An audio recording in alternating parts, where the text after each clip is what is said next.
just walking in the rain.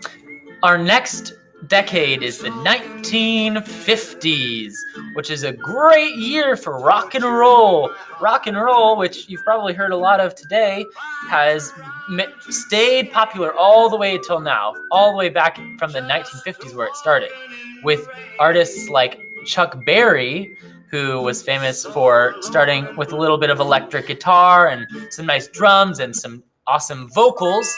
And then there were also some other really famous people that weren't rock and rollers. They were called crooners, people that sang with a smooth voice like Frank Sinatra.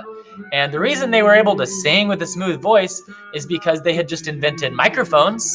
Before the 40s and 50s, there wasn't a good way to pick up the sound of your voice, even if you're really quiet. But now you could basically whisper into the microphone and make music. So we had people like Frank Sinatra, we had people like the Coasters, who were famous for their song Yakety Yak, Don't Talk Back.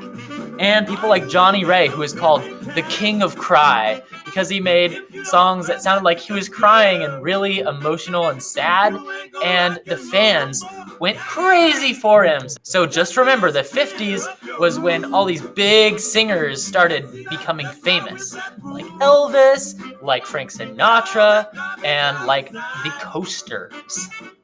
You don't go out Friday night. Yakety yak. Don't talk back. You just put on your coat and hat.